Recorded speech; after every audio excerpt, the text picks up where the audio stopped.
This year, commercial breaks filmed round the clock in London, New York and Hong Kong as three men gambled on which way the dollar would turn. Sitting here every day, when things go badly, if you can't keep your cool at that time, you've got no chance, to be perfectly honest.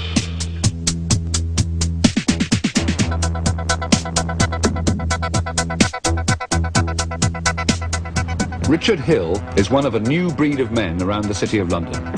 Every day he can win or lose a fortune in a war of nerves against dedicated speculators like Ronnie Schlapfer in New York and William Wong, who plays the currency market from Hong Kong.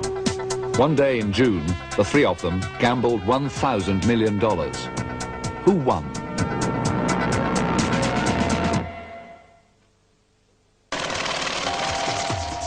Every day, currency dealers exchange hundreds of billions of dollars into pounds, marks into yen, francs into lira.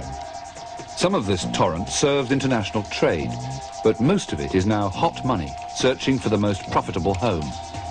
So lucrative has this business become that banks compete against each other 24 hours a day around the globe, trying to make money out of money.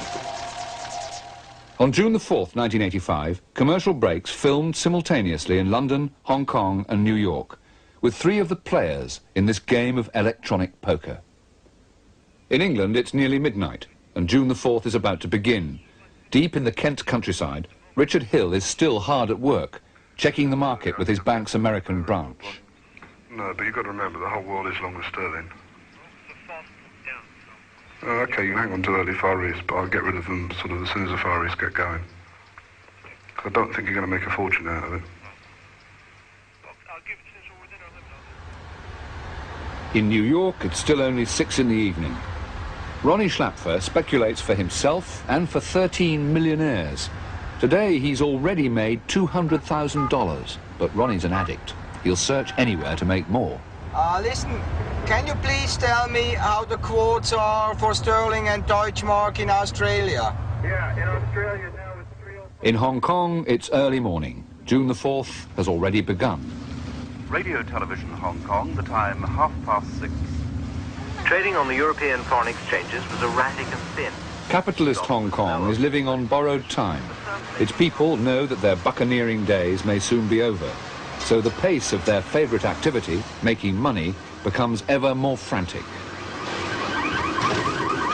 High up in a suburban apartment block, one of the Far East's leading currency traders has just woken up.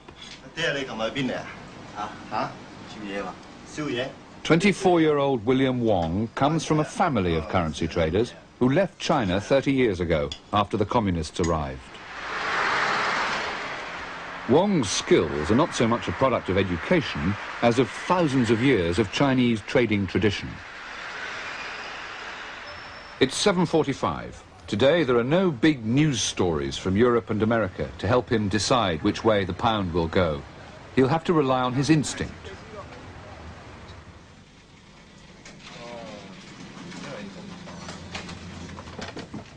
This morning, William's late. The pound is already rising. He must decide within minutes whether to jump on the bandwagon and buy some pounds in the hope that they'll go on going up. Morning. 128 now, pay 15 from Australia, I need the offer. Oh my God. Surrounded by electronic gadgetry, William is taking the pulse of a market which at this time of day stretches from Singapore to Tokyo. William works for the American Chemical Bank, one of the largest banks in the world. Chemical is expanding fast in the currency market. Its dealers take huge risks, but they're well rewarded. William's salary starts at £25,000, but with his colleagues on the currency dealing desk, he shares 3% of their profits. It's a hefty commission, which can double his salary if he gets it right. If he gets it wrong, William Wong faces the sack. William's in charge of trading the pound against the dollar. It's just 8:05. The pound is still rising and William's being forced to make a decision. Oh my God. He buys his first £3 million with Chemical's dollars, gambling that the pound will go on up. Now that he's made his decision, he'd like to buy more. In charge of cable for Australia. 30-40. This 24-year-old can gamble £20 million of his bank's money without asking anyone. I think the sterling will go higher. And, well, I think the market still looking level to buy sterling. So I'm looking to buy sterling too. So that's why I'm paying 30 in the brokers and to see what's going on. If nobody want to hit me, then I will go out to buy some more. Within minutes, he's back in the market, quoting a higher price, trying to help the pound up as he steadily buys more. 40-50. Sorry? Okay. 40-50 I do. He's just bought another £1 million. By mid-morning, he's up to £21 million. It could be time to get out before the price falls. 如果上翻去70幾個頭我先 sell， 而家長喺40幾個頭可以坐。個磅咧高少少要 sell 嘅，個市開咗長少啲。call 到 free quarter 暫時講快。call 得 free quarter。但係呢個 sell 輪入嚟會買磅，再買磅，風繼續吹咯。Meantime, in London, it's the middle of the night, and in Connecticut, it's late evening. Back home in a house appropriate for an international speculator, Ronnie Schlapfer's checking the news for possible impact on the markets. Good evening, I'm John Rowland. Ronnie's lifestyle depends on his ability to make money for his clients. 13 very rich individuals, each with a minimum stake of $500,000. The US is just a convenient base. Ronnie is Swiss, and his clients are spread around the world. But they'll stay with him only if he delivers. Last year, he made them an amazing 50% profit. To do so, he needs to keep at it, day and night, playing whichever markets are open. His last decision of the day is to sell his remaining Deutschmarks. Hi, Brad. I think we should go square, and why don't you sell 26 million marks, and then we have a look tomorrow. Early tomorrow, we call each other, huh? For William Wong, a quick early lunch. He's worried that the pound will fall, and he's still sitting on 21 million of them. But the dealing room is never far away. He can check the latest exchange rate on a tiny portable receiver, which he carries wherever he goes. Luckily, the pound is up a bit. Now, William has decided that the pound has peaked. It's time to cash in his chips. But by the time that he sells his £21 million, the market will realise what he's doing and the price might fall. So he needs a disguise. He enlists the help of the dealers of the other currencies. If they each sell £5 million at the same time, the other banks won't realise what's happening and William can take his profit. But they'll have to be quick. They're just waiting for his command.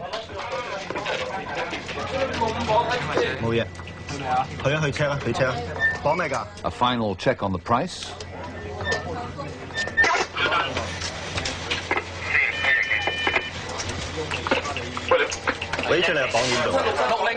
With a casual wave of 5 fingers, the first 5 million goes. The price hasn't moved yet.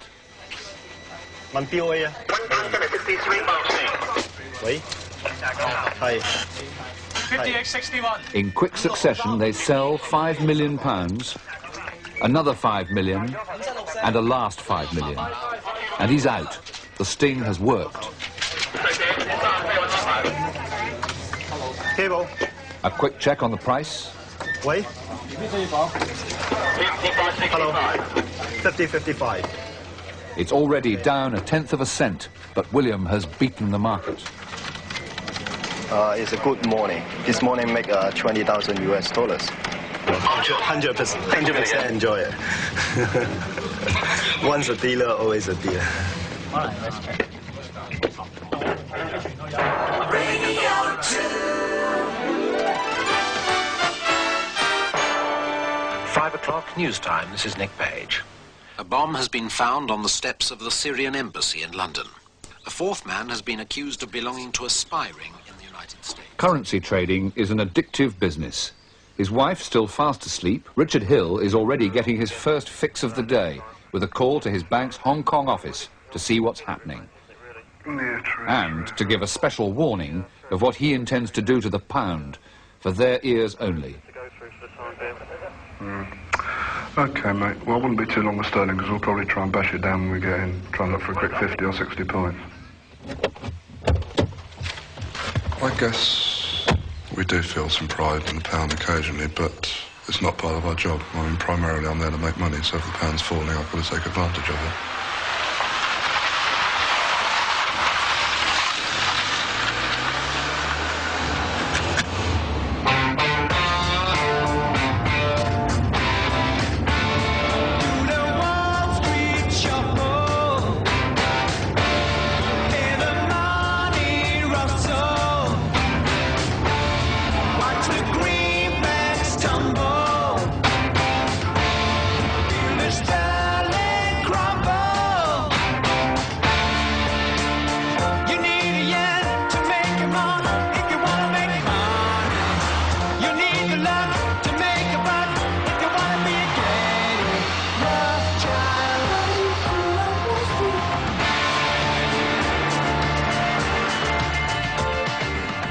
It's 6:30, a time when no traditional city gent would be seen dead arriving at work. But Richard Hill is no traditionalist, more of a financial athlete than an economics scholar. He started right at the bottom in Barclays Bank. But at the age of 31, he already earns more than most of their high street managers.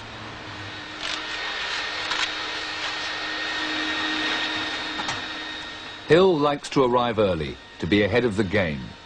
His life centres around this huge dealing room. Barclays might have a staid high street image, but when it comes to currency dealing, Richard's up there with the gamblers, and the bank loves him for it.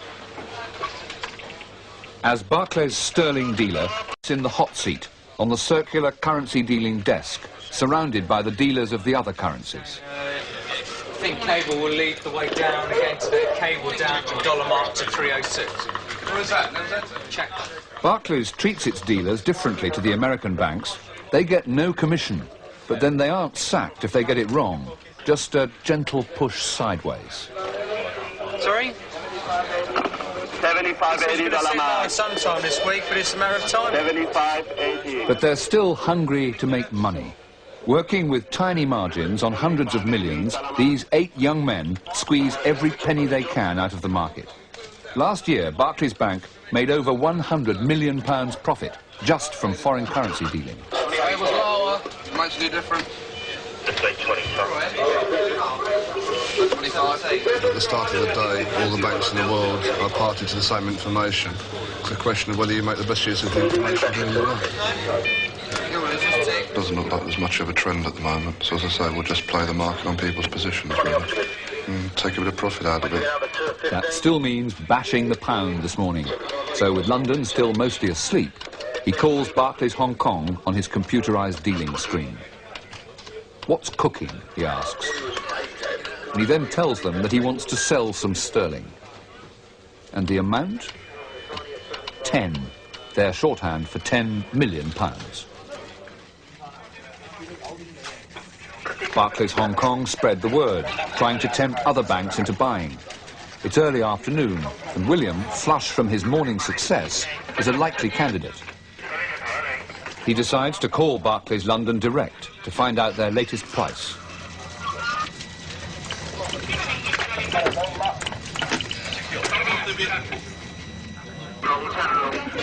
Cable, chemical, Hong Kong, 49.54. In London, Richard quotes a competitive price to tempt William into buying. And William falls for it, buying £5 million. Lose 5. 5 million of Barclays pounds have just travelled to chemical Hong Kong. As Richard sells more, the price falls. And within 10 minutes, it's down ½ a cent. The £5 million that William bought is now worth £20,000 less.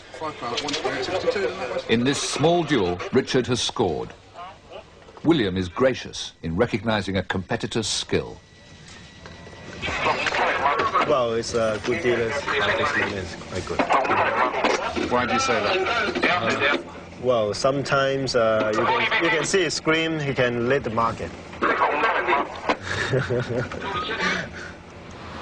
It's 8 o'clock in the morning in London, and the world is quiet. No coups, no assassinations, no new crises to rock the currency markets. Now Richard's boss, Chris Pavlou, has arrived. I fancy a big on sandwich, don't you? Come on, man. You a big on sandwich? I'll have a decent cup of coffee. Eh? I'll have a decent cup of coffee. Are you on the organiser then? Chris Pavlou used to be one of the world's biggest sterling dealers, but now, pushing 40, he knows he's too old for the game that he loves. There's nobody on that desk. It's over 35. People start in their early 20s for about 10 years, and by the time they reach their very early 30s, they had about enough. As you can see now, the market is having a small breather, but the dealers cannot afford to lose their concentration for 1 minute. They started at 7 o'clock this morning, and they're going to be here at 5 o'clock. And the market, whether it's quiet or busy, they've got to keep their adrenaline going. They've got to make sure the concentration is there, just in case the market decides to erupt.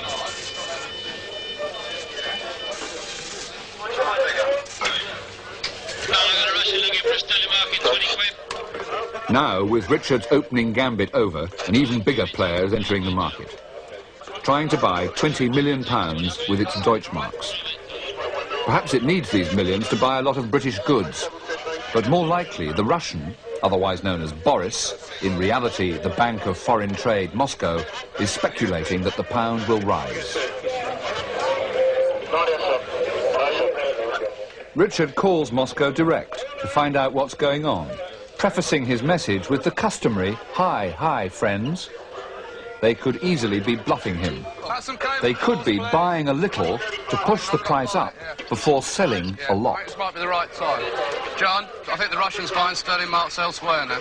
But Richard guesses that they must be buying from other banks too, in a big operation, as the pound begins to rise. Thanks. Hear that? Richard thinks Boris is buying sterling marks elsewhere. So he decides to risk jumping on their bandwagon, using the other traders to ring out and get prices so they can hit the market with tens of millions as quickly as possible. 50-55. We're going to go and buy a bit of sterling. Looks like everybody in the market might be a bit short of sterling. It doesn't want to go down. 58.63. Take 5. His first £5 million, and with each wave, he buys another £5 million. Quickly, it's going to go up in a second. 58.68. A grimace as the price rises. 57.64. Take 5. 57.64. Take 5. What positions am I running for? 58.63. Take 5. 58.65. Take 5. That'll do. That'll do. He's bought £35 million. 77.82, Richard. The market is short. Who's not Citibank? Richard and the Russians between them have helped the pound up ½ a cent. But now taking the profit proves irresistible, so Richard starts selling. If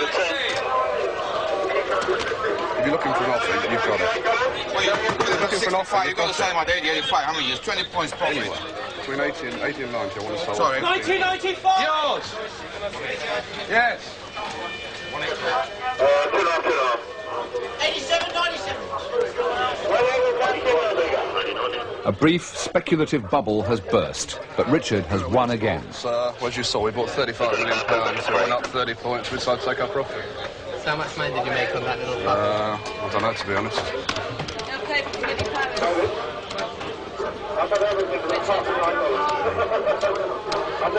£75,000. How much? About £75,000. And that took you about half a minute. The price just Took about 3 minutes. 80.85. He's the best in the world because he has learned his trade the hard way. He started getting the sandwiches when he was in his early 20s, and he was kicked about by the other dealers, and he has no ego whatsoever. If he's wrong, he knows he's wrong, he will cut out, and he will say, I had enough, I'm not going to beat the market, and he's there to work for Barclays Bank, not for his ego. That's why he's so good. 64. $1.64 on the belt.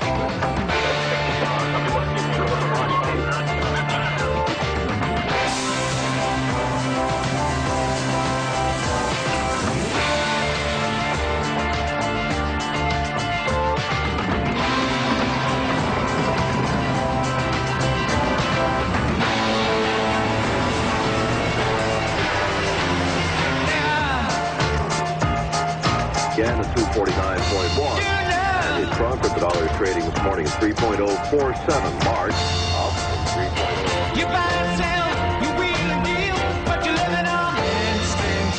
You get a tip, you fall away, and you make a big killing.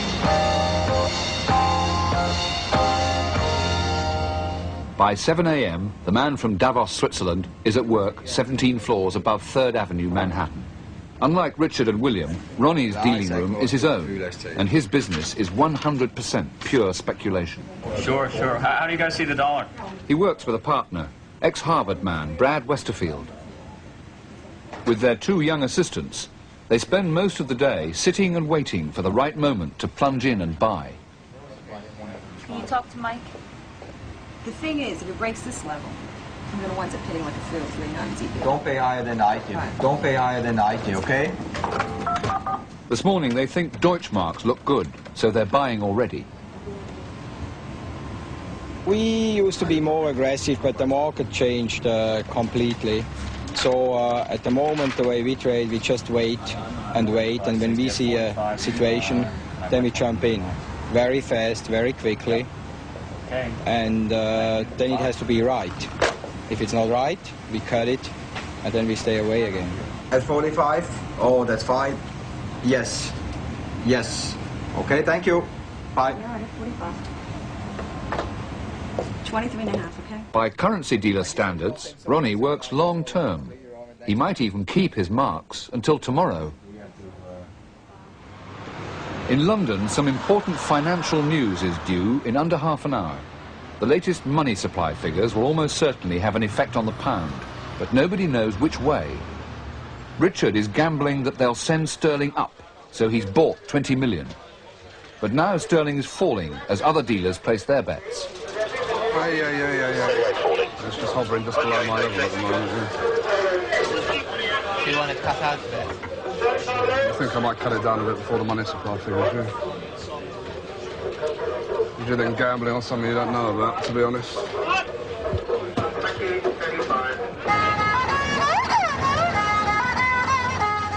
In Hong Kong, William is out celebrating another good day. He only broke even in the afternoon, but he managed to hang on to his morning's profit. After buying and selling £120 million, he ended the day £20,000 up. But once a dealer, always a dealer.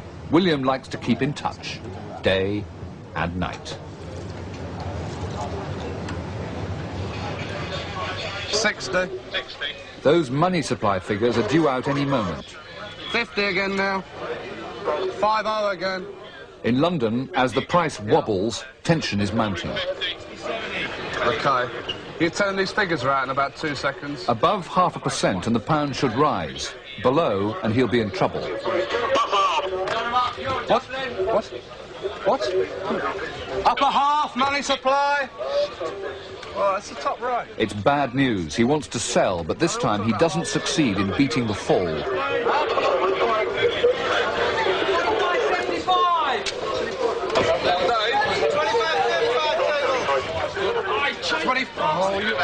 25.30. You must have changed immediately, put the price in.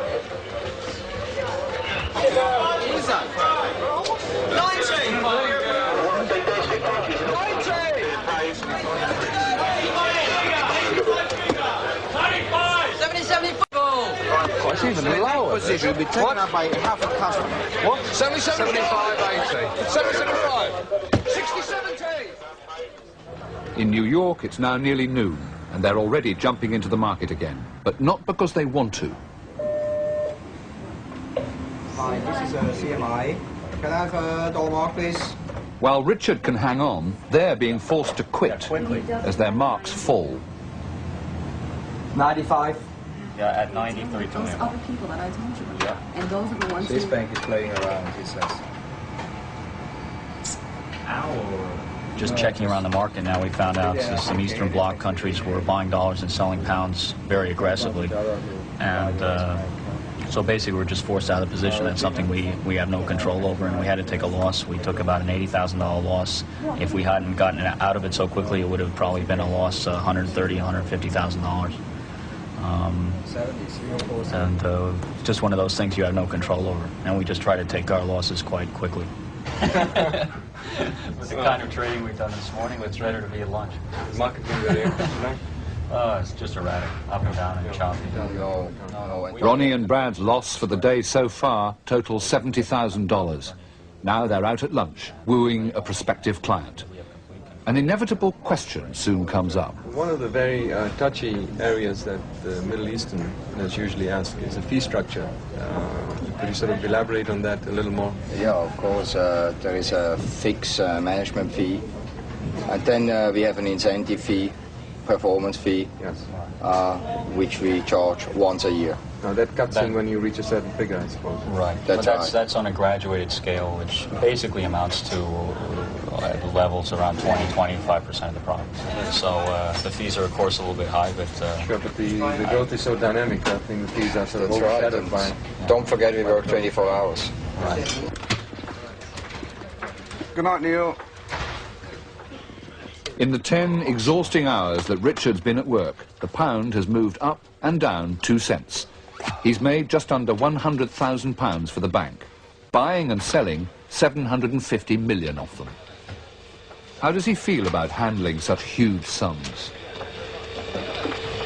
Oh, no, to be honest, I never really thought about it, because you do it every day. It just comes naturally. But surely his antics affect the pound. Long term, we can't have that much influence on the market. I mean, it depends so much on commercial demand. Day to day, we can probably move the rate our favour, but as I say, nothing dramatic long term.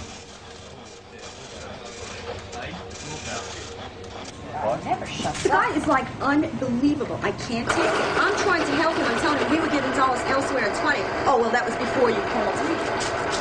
Idiot. In New York, they're getting edgy. Did you leave a limit order? Talk to me about a rate. Did you leave anything, or you just told him to execute? Just do it. Oh, Do it.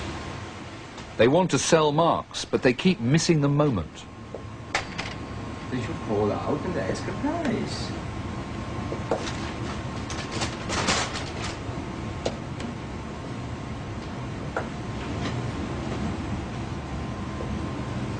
$30 bid and given. Okay, we pay 30. All right, raise my bid to 30. I'll pay 30. But this late afternoon trading is just it's getting to be a casino. So whoever buys the next, buys or sells 100 million, and just moves it one big figure, and it means nothing, you know. I mean, as far as the next 24 hours. Just makes everybody run, they get in, they get out. Always at the bottom of the top, and... It's unbelievable. Do you know what it is? Okay, I'll leave it.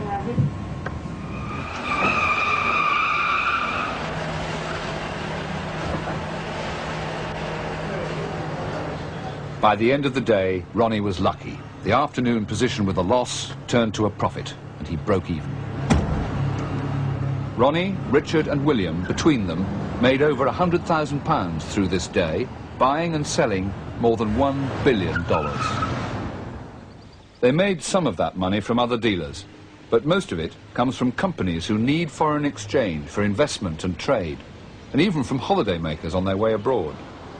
The banks provide all of them with a good, busy marketplace, but by dealing so much with each other, they add to the speculative froth of what has become a very wild business.